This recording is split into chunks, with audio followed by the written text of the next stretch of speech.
Hello everyone, I welcome you all to today's session. आज है Sunday and Sunday के दिन हम कंडक्ट करते हैं आपका weekly current affair revision session. ये सिर्फ सेशन आपका संडे आता है. सो हर संडे जितने भी आपके इस वीक में इम्पॉर्टेंट करंट अफेयर्स रहे हैं उनका रिवीजन हम आज इस सेशन में करते हैं. अगर हमारा डेली न्यूज़ एनालिसिस जो आपका आता है अगर आप उसे फॉलो कर रहे हो देन आपके लिए एक क्विज की तरह है ये.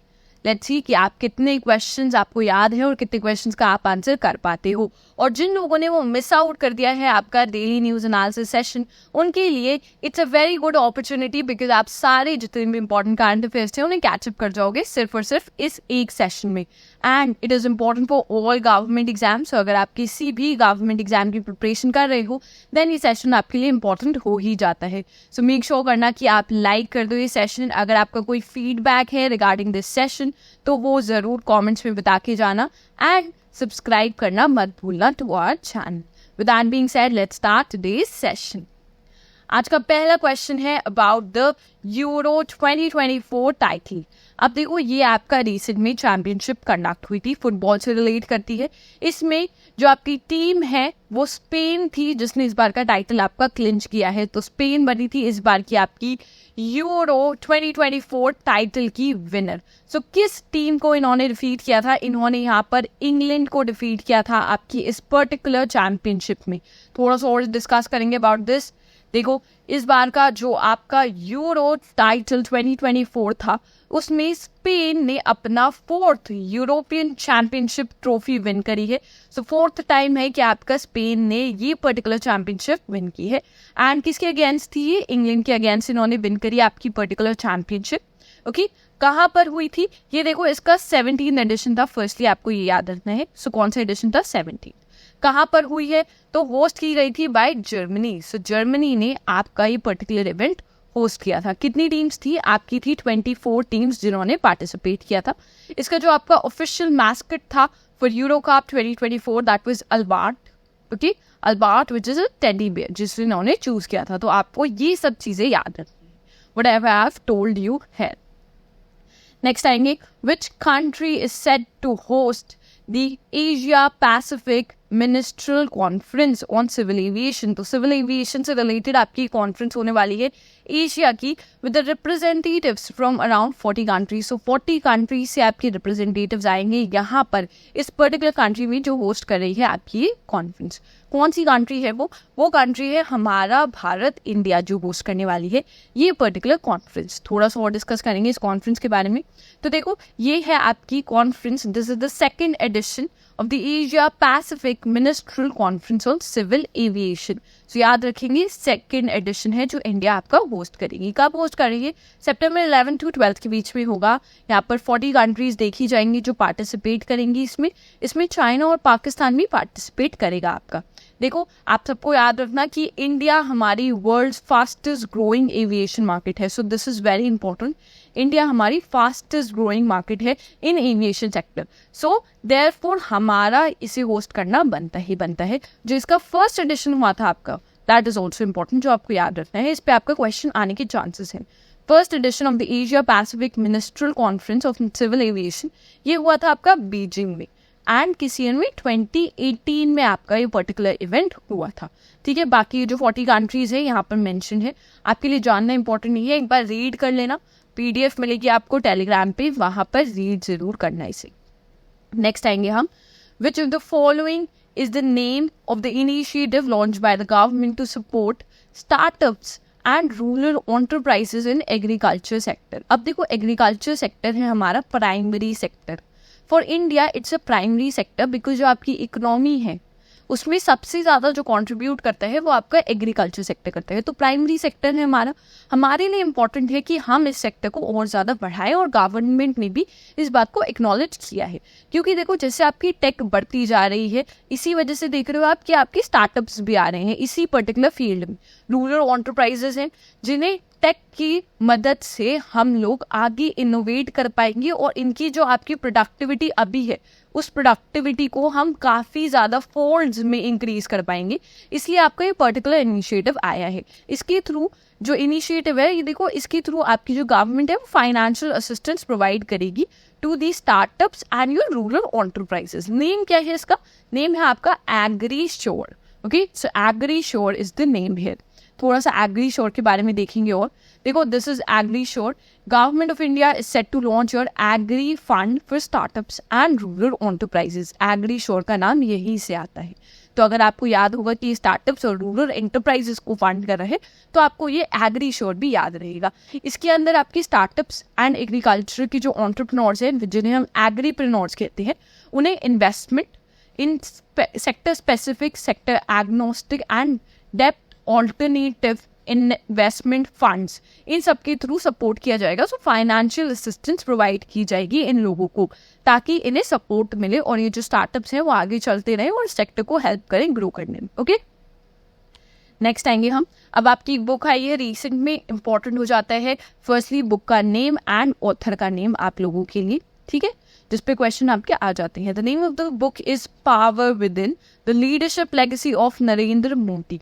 Okay, so this is the name of the book and author है इसके R Bala Swami. Okay, so that is the name। आपको ये नेम भी याद रखना है। आप इमेज यहाँ पे देख सकते हैं ऑथर की। नेक्स्ट आएंगे हम। Which organisation recently achieved a significant milestone within the discovery of 6 new exoplanets. तो देखो, इन्होंने 6 न्यू एक्सोप्लैनेट्स फाइंड करे हैं हमारी गैलेक्सी के अलावा। 6 न्यू आए हैं। पहले तो आपको नंबर याद रखना है कितने इन्होंने डिस्कवर किए हैं। तो 6 फाइंड करे हैं इन्होंने। कौन सी एजेंसी है? आपकी एजेंसी है नासा। यहाँ पर नासा है आपकी एजेंसी। अब देखो, रिसेंट में एक क्वेश्चन और आता है मेरे माइंड में जब हम स्पेस की बात कर रहे हैं, ठीक है, स्पेस की बात कर रहे हैं। रिसेंट में एक कंट्री है जिन्होंने अपनी आपकी नई आपकी एक स्पेस एजेंसी फाइंड करी है, जो उन्होंने बनाई है, बेसिकली इस्टेब्लिश करी है फॉर देयर ओन कंट्री। उसका नाम है कासा नाम की आपकी एजेंसी आई है। सो कौन सी कंट्री है जिसकी एजेंसी आई है, ये आप मुझे कमेंट्स में बताओगे। ओके, नेक्स्ट आएंगे नासा से रिलेटेड। अब देखो, जो डिस्कवरी हुई है यहाँ पर आपकी 6 न्यू एक्सोप्लैनेट्स इन्होंने डिस्कवर किए हैं। नेम आपके लिए इंपॉर्टेंट नहीं है। यहाँ पर जितने भी आपके नेम है इस पर क्वेश्चन नहीं आएगा। क्वेश्चन आया तो सिर्फ 6 इस नंबर पे आएगा आपका, और किसने फाइंड करे हैं? नासा ने फाइंड करे हैं। उसके अलावा इसके बाद में जब इन्होंने एक्सोप्लैनेट्स फाइंड करे हैं तो टोटल कितने हो गए हैं? हम अब हो गए हैं 5502 जो हमने डिस्कवर कर रखे हैं। सो ये आपके लिए इंपॉर्टेंट हो जाते हैं। नेक्स्ट चीज जो आपके लिए इंपॉर्टेंट होती है, this is the last 2 points, इन्हें स्टार मार्क कर लेना, ये इंपॉर्टेंट हो जाते हैं। तो नासास ट्रांजिटिंग एक्सोप्लैनेट सर्वे सैटेलाइट, जो ये टेस्ट सैटेलाइट है, ये लॉन्च कब हुई थी? ये आपकी 2018 में लॉन्च हुई थी। इसी के थ्रू इन्होंने जो एक्सोप्लैनेट्स है वो डिस्कवर करी है आपकी। ओके, सो कब लॉन्च हुई थी? 2018 में। नेम क्या है इसका? टेस्ट, ये भी याद रखेंगे। उसके अलावा NASA plans to launch the Nancy Grace Roman space telescope in May 2027। So जो आपका Nancy Grace Roman space telescope है वो नासा आपकी 2027 में लॉन्च करेगी। तो ये भी आपके लिए इंपॉर्टेंट हो जाता है। नेक्स्ट आएंगे, who was recently re-elected as the president of the European Commission। So कौन आपका re-elect हुआ है as the president? ठीक है, नेम है आपका अर्सुला वॉन डर लेyen। आप यहाँ पर इनकी इमेज देख सकती हो, ठीक है, आपके लिए नेम इंपॉर्टेंट है। नेक्स्ट आएंगे, थोड़ा सा यूरोपियन यूनियन के बारे में देखो कितने मेंबर्स हैं इसके? 28 मेंबर्स हैं। प्रेजेंट में 28 मेंबर्स हैं। यहाँ पर सारे मेंबर्स के नेम मेंशन है। जो 28 मेंबर था वो आपका क्रोएशिया था जिसने ज्वाइन किया था। So this was the 28th member to join. सो ये याद रखेंगे आप लोग यहाँ पर। उसके अलावा आपका जो यूरोपियन यूनियन है उसे 2012 में नोबेल पीस प्राइज मिला था। ये इस पे क्वेश्चन आ जाते हैं, तो ये ईयर भी याद रखेंगे और नोबेल पीस प्राइज इन्हें मिला था। नेक्स्ट आएंगे, which scheme did the Haryana cabinet approve to provide 5000 jobs in the first phase. So कौन सी इन्होंने ऐसी स्कीम निकाली है? अब देखो, जो आपका अनएम्प्लॉयमेंट का इशू है हमारी कंट्री में बहुत ज़्यादा है, उसे ही कम करने के लिए इन्होंने अपनी स्कीम निकाली है। यहाँ पर इसका फर्स्ट पेज में ये 5000 जॉब्स गारंटी कर रहे हैं। कौन सी स्कीम है? The name of the scheme is IT सक्षम युवा स्कीम। IT सक्षम युवा स्कीम। सो IT फील्ड में आपको एम्प्लॉयमेंट मिल रही है, यहाँ पे दिख ही रहा है स्कीम के नेम से। थोड़ा सा और देखेंगे कि क्या ये स्कीम कहती है। देखो, अब आपकी हरियाणा का कैबिनेट है जिसने ये पर्टिकुलर स्कीम को लॉन्च किया है, IT सक्षम युवा स्कीम 2024 में। बेसिक पर्पस है 5000 यूथ्स को फर्स्ट फेज में ही एम्प्लॉयमेंट प्रोवाइड करेगी। ये अलाइन करता है आपका मिशन 60,000 के साथ। ओके, जिसका एम है कि 60,000 यंग इंडिविजुअल्स को फ्रॉम पुअर फैमिलीज को आपको जॉब प्रोवाइड की जाए। अब इसमें जो आपकी स्कीम है, इसमें जो ग्रेजुएट्स एंड पोस्ट ग्रेजुएट्स है from IT background will undergo special design short term courses for minimum of 3 months। अब देखो इसमें क्या होगा, आपको स्किल्स बताई जाएंगी जो आपको मार्केट में एम्प्लॉयबल बनाती है, वो स्किल्स बताई जाएंगी। IT बैकग्राउंड से जो भी आपकी ग्रेजुएट और पोस्ट ग्रेजुएशन का रखी है, वो लोग इसके लिए आपके एलिजिबल रहेंगे और उनको 3 months का मिनिमम कोर्स दिया जाएगा जहाँ पर उन्हें स्किल्स मिलेंगी जो मार्केट में उनको एम्प्लॉयबल बनाएंगी आपकी। ठीक है, इसके अलावा देखो participants will receive 20,000 per month for the first 6 months। तो 20,000 मिलेगा उन्हें फर्स्ट 6 months में, फॉलोड बाय 25,000 जो आपका 6 months बाद इंक्रीज कर दिया जाएगा। अगर आप उसके बाद में आपने ये स्कीम में आपने इनरोल किया और तब भी आपको एम्प्लॉयमेंट नहीं मिली, अनएम्प्लॉयड रहोगे, तो एक अनएम्प्लॉयमेंट अलाउंस भी देंगे वो of 10,000 rupees per month. That will also be provided by the government itself. तो स्टेट की गवर्नमेंट आपको प्रोवाइड करेगी। ठीक है, यहाँ पर देखो ये सब चीजें हमने डिस्कस क्यों करी, क्योंकि देखो आपको जब स्टेटमेंट वाइज क्वेश्चन आते हैं ना, वहां पर आपको कंफ्यूज कर देते हैं लोग विद दीज नंबर्स होंगे 10,000 20,000, इससे आपको ट्राई करेंगे कंफ्यूज करने का, जो आपका यूपीएससी बहुत ज्यादा अच्छे से करती है। तो इसीलिए थोड़ी सी डिटेल्स आप याद रखना, आपको अच्छे से याद रहेगा। ठीक है, PDF में एक बार और जब रीड करोगे ये सब चीजें तो बहुत अच्छे से एक बार इम्प्रिंट हो जाएंगे आपके माइंड में। नेक्स्ट आएंगे, which mountain did Nitish Singh from UP conquer in 19 hours, where he also hoisted your tricolor flag। अब यहाँ पर नीतीश सिंह की आप पिक्चर देख सकते हो, सो कौन सा माउंटेन है जो उन्होंने कॉन्कर किया है। The name of the mountain is mount Kinabalu. Okay, name है माउंटेन किनाबालू। अब आपके पास क्वेश्चन आ सकता है नीतीश सिंह के नेम से, या फिर ये माउंट किनाबालू जो इन्होंने कॉन्कर किया है प्लस ये कहाँ पर है। ठीक है, सो ये है आपका सिंगापुर में है आपका mount किनाबालू। Here you could see this is Mount Kinabalu, this is South China Sea जो बहुत ज़्यादा डिस्प्यूट में रहती है।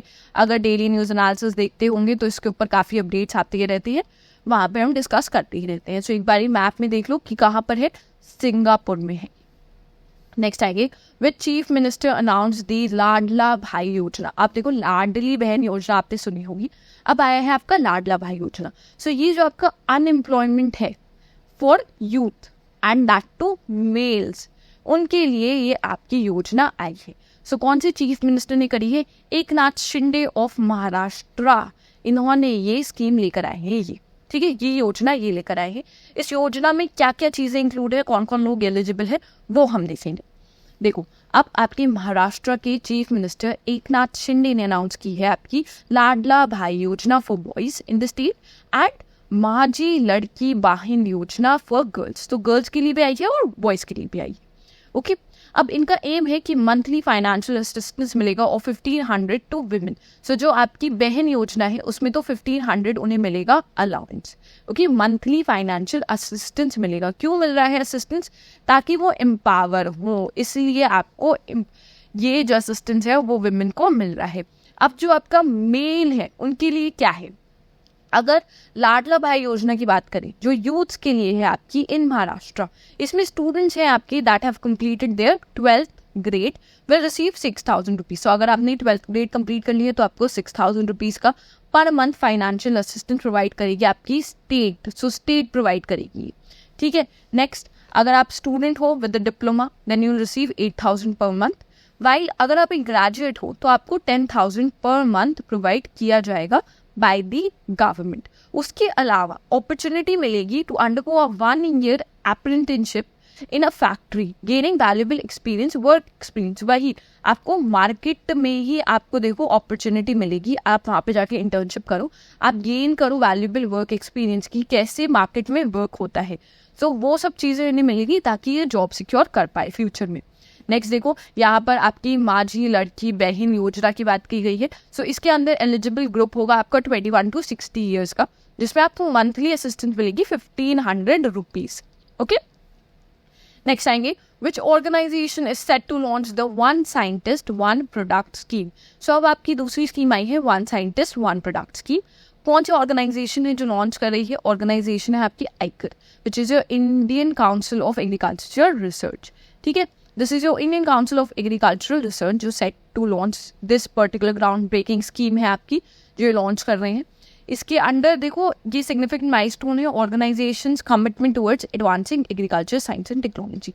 सो इसके अंदर क्या होगा कि आपका साइंस और टेक, आप agriculture field, that I have said again, primary sector हमारा, उसके अंदर आप साइंस एंड टेक को इंक्रीज कर रहे हो, R&D को इंक्रीज कर रहे हो आप, ठीक है, थ्रू दिस पर्टिकुलर जो इन्होंने इनिशिएटिव लॉन्च किया है, तो बेटरमेंट ही होगा। इसके अलावा एक और भी चीज़ थी, देखो आइकर ने आपके रिलीज किए थे 323 न्यू वेराइटीज ऑफ 56 क्रॉप्स इन्होंने रिवील किए थे। तो ये नंबर आपके लिए इंपॉर्टेंट है और आइकर भी आपके लिए इंपॉर्टेंट है। और किस, देखो कौन सी रेंज थी इसमें, क्रॉप्स कौन से थे जिसको इन्होंने अनवील करा, ये 4 आपको याद रखने हैं। तो वो थे आपकी cereals, oil seeds, forage crops and sugar cane. So इन सब में उन्होंने वेरिएशंस लेकर आए हैं।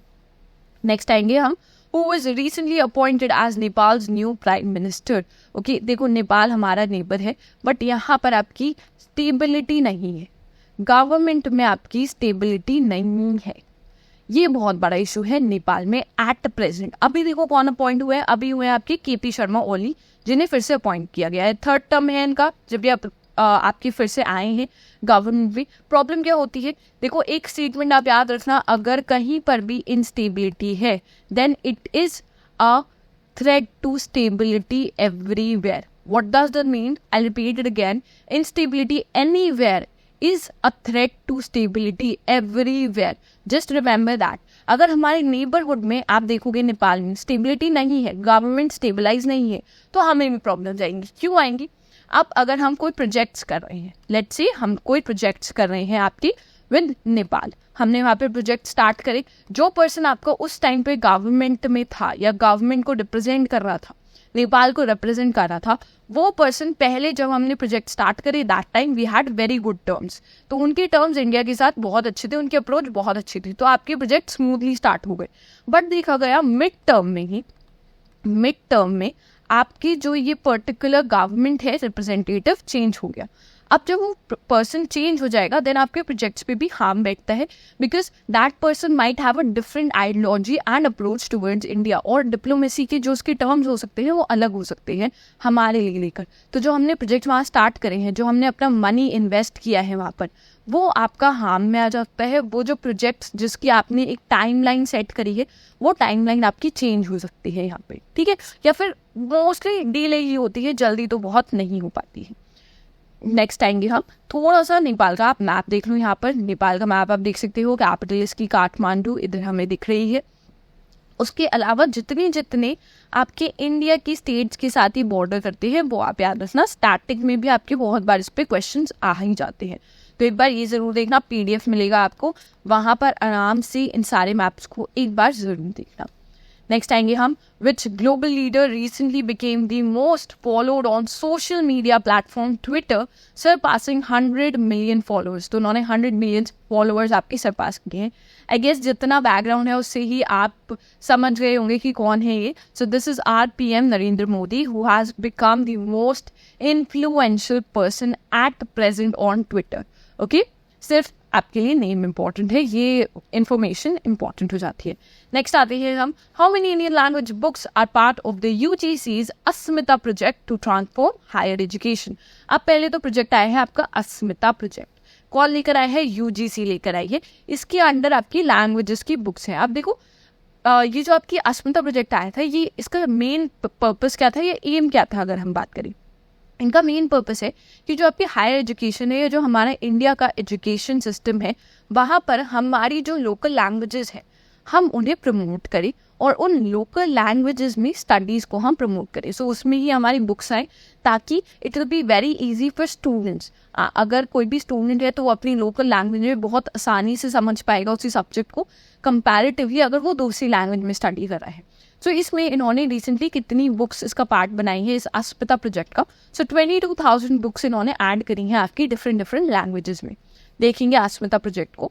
अब देखो, the Ministry of Education and the University Grants Commission, इन लोगों ने साथ में अनवील किया था आपका ambitious project, that is Asmita. Asmita की फुल फॉर्म है augmenting study materials in Indian languages through translation and academic writing. ठीक है, ये जो फुल फॉर्म है आप ये जरूर याद रखना, इस पे क्वेश्चन आने के चांसेस रहते हैं। सो इसमें इन्होंने 2000 बुक्स ऐड करी है। मेन पर्पस वही है कि आप अपनी इंडियन लैंग्वेजेस को प्रमोट कर रहे हो इन एजुकेशन, ताकि आपके स्टूडेंट्स हैं उनके लिए भी ईजी हो, प्लस आप अपनी लैंग्वेज को प्रमोट कर रहे हो। नेक्स्ट आएंगे हम, who recently won the golden medal in the international sand castle championship. अब रिसेंट में आपकी ये चैंपियनशिप हुई थी, ठीक है। So who has won, Russia में हुई है आपकी championship. The name is Sudarshan Pattnaik. Sudarshan Pattnaik is the one that has won a gold in this particular championship. Next आएंगे, what is India's position in the latest FIFA men's ranking. देखो India की position काफी अच्छी नहीं है आपकी फीफा में। आप मुझे पहली बात कमेंट्स में बताओगे कि फीफा का हेडक्वार्टर्स कहाँ पर है। सो कहाँ पर ये हेडक्वार्टर्स लोकेटेड है। Coming back to the question, India की क्या पोजीशन है। इंडिया की 124th पोजीशन है, नॉट वेरी गुड। काफ़ी इंप्रूवमेंट की नीड है, प्लस गवर्नमेंट की इनिशिएटिव्स की बहुत नीड है। अगर गवर्नमेंट फुटबॉल को हमारे यहाँ पे इंक्रीज करे, उसमें आपके इनिशिएटिव्स लेकर आए, ठीक है, ताकि जो हमारे पास काफ़ी पोटेंशियल प्लेयर्स हैं इन फुटबॉल वो लोग आगे बढ़े, उसके लिए गवर्नमेंट का सपोर्ट बहुत रिक्वायर्ड है अभी। So government should bring in new initiatives so that जो हमारे talented players हैं in football they should also get an opportunity to grow and हमारी ranking भी और ज़्यादा increase हो। Next आते हैं, where was Asia's first health research pre-clinical network facility inaugurated। Asia का फर्स्ट है इसलिए इम्पोर्टेंट है, इंडिया में ही बना है, ठीक है। और इंडिया की कौन सी प्लेस पे, फरीदाबाद पे आपका रिसेंटली इस्टेब्लिश हुआ है। It's a pre clinical network facility, okay. So आपकी union minister doctor Jitendra Singh ने इनॉग्रेट किया था ये आपका particular network facility at Faridabad translational health science and technology institute. So यहाँ पर आपका अनवील किया गया है। नेक्स्ट आएंगे, which state government has set a world record by planting 11 lakh trees in a single day। So एक सिंगल डे में इन्होंने 11 लाख ट्रीज आपके प्लांट करे हैं। Very good news for the environment. हम इन्वायरमेंट में और ट्रीज प्लांट कर रहे हैं, वेरी गुड थिंग। कौन सी आपकी गवर्नमेंट है, दिस इज एमपी ने आपके प्लांट करे थे एक ही दिन में 11 लाख ट्रीज। इसके अलावा देखो उत्तर प्रदेश ने भी एक रिसेंट में एक योजना आपकी लॉन्च करी थी, ठीक है, जिसके अंडर इनके जो बॉर्डर एरियाज है इन्होंने वहां पर काफी सारे ट्रीज आपके प्लांट करे थे। सो that was done by UP, okay. अगर हम 11 लाख ट्रीज की बात करें, देखो एक क्वेश्चन आपके माइंड में आना चाहिए कि बहुत इंपॉर्टेंट होता है, आप रिकॉर्ड तो सेट कर देते हो एक दिन में, आप 11 लाख ट्रीज लगा देते हो, but the thing which is more important is आप उनसे मेंटेन कैसे करते हो। अगर आपने पेड़ लगा दिए हैं 11 लाख बट उन्हें मेंटेन नहीं कर रहे हो, then eventually they all die. So that is also important कि आप एक फैसिलिटी बनाओ और आप उस पर आप उसकी चेक्स कंडक्ट करते रहो कि कितने ट्रीज आपने प्लांट किए, वहाँ पर सर्वाइव कर रहे हैं, ग्रो कर रहे हैं अच्छे से नया नहीं। That is also very important. Next आएंगे, which ship won the best ship of the eastern fleet award in 2024। कौन सी आपकी शिप बनी best ship of the eastern fleet. So that was INS Delhi, जिसे पर्टिकुलर अवार्ड दिया गया था।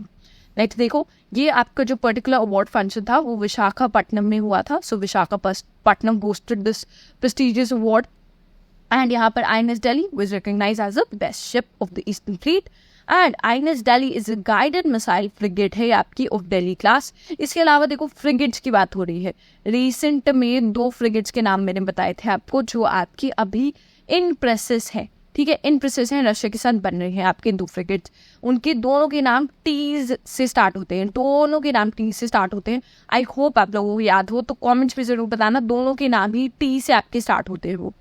सो that was about it. बाकी आपकी और भी थी जिन्हें एक्नॉलेज किया गया था, वो आप यहाँ पर रीड कर सकते हो। नेक्स्ट आते हैं, which state announced a 10% job quota and 60,000 subsidy for Agniveer. तो जो आपके अग्निवीर है उनके लिए इन्होंने 10% कोटा रखा है in government jobs in their particular state and 60,000 की सब्सिडी रख रही है। हम जॉब कोटा की बात कर रहे हैं, ठीक है। इसी में आपका रिजर्वेशन आया था, एक बहुत इंपॉर्टेंट रिजर्वेशन बिल पास किया गया था जिसके अंडर जो आपकी स्टेट थी उसने कहा था कि हम 50% देंगे आपको job quota in management jobs and 70% हम देंगे नॉन मैनेजमेंट जॉब्स में। तो कौन सी स्टेट थी आप वो मुझे बताना कमेंट्स में। मैंने उसे 2 बार डिस्कस किया है, काफ़ी अच्छे से उस बिल को भी हमने डिस्कस किया था। प्लस आपका बिल अभी रुक गया है, आपकी बिल अभी फॉल्ट कर दिया गया था। तो उस स्टेट के बारे में आप मुझे कमेंट्स में नेम ज़रूर बताओगे। अब coming back to the question, कौन सी स्टेट है जिसने 10% जॉब कोटा रखा है, वो आपकी हरियाणा गवर्नमेंट ने रखा है। ठीक है। अंडर दिस जो आपकी स्कीम जो इन्होंने लॉन्च करी है, इसमें 30,000 जो आपका एवरेज दिया जाता है सैलरी अग्निवीर को, उसे इन्होंने इंक्रीज करा है 60,000। प्लस इन्होंने एज रिलैक्सेशन दी है 3 years minimum to these Agniveer in group B and C jobs जो है। प्लस जो फर्स्ट बैच होगा उसे 5 years का दिया जाएगा, ठीक है। 5 years रिलैक्सेशन लोगों को मिलेगी। Plus 5% horizontal reservation for direct recruitment in civil post in C group and 1% horizontal reservation in group B.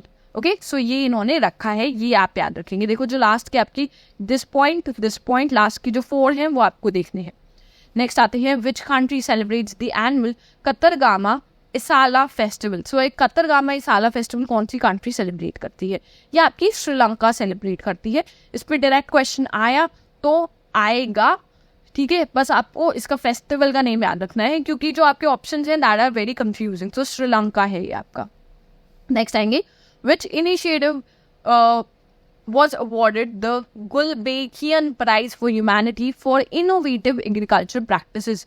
So agriculture practices को अप्रिशिएट करने के लिए आपका ये प्राइज दिया गया है, एंड ये दिया गया है to Andhra Pradesh community manage natural farming को because of their good farming techniques. Next आते हैं हम which state government unveiled your Mukhyamantri Karya Parishram Yojana to tackle unemployment among the youth. So youth के बीच में जो अनएम्प्लॉयमेंट है उसे रिड्यूस करने के लिए आपका ये पर्टिकुलर मुख्यमंत्री योजना इन्होंने अनवील की है, और ये महाराष्ट्र है जिन्होंने अनवील किया है ये पर्टिकुलर योजना। क्या है ये है आपकी मुख्यमंत्री युवा कार्य परिक्षण योजना which is chief minister youth work training scheme. इसके अंडर देखो क्या दिया जाएगा आपको, अगर आपने 12th पास की है या फिर आपने पोस्ट ग्रेजुएशन तक कर रखी है, देन आपको यूथ को प्रैक्टिकल ट्रेनिंग अपॉर्चुनिटीज मिलेंगी। एलिजिबल होंगे 18 to 35 ईयर्स के बीच के लोग, और इन्होंने बजट रखा है 55,000 करोड़। सो ये इन्होंने बजट रखा है यहाँ पे, ठीक है। तो वो भी आपके लिए इंपॉर्टेंट हो जाता है। बेसिकली स्किल्स उन्हें दी जाएंगी ताकि वो एम्प्लॉयबल बन जाए इन द मार्केट। लास्टली हम आ जाते हैं end of this particular session के। हमने काफ़ी सारे क्वेश्चन डिस्कस किए एंड मैंने आपसे काफ़ी सारे क्वेश्चंस पूछे भी, जो आप मुझे कमेंट्स में आंसर करके ज़रूर बताना, ठीक है। और अगर आपको ये सेशन अच्छा लगा then make sure you like this session, you share this session with all your friends. Comments में सारे आंसर कर देना जितने भी पूछे हैं क्वेश्चन के, ठीक है। एंड लास्टली सब्सक्राइब ज़रूर करना हमारे चैनल को। With that we end the session here. Thank you for watching.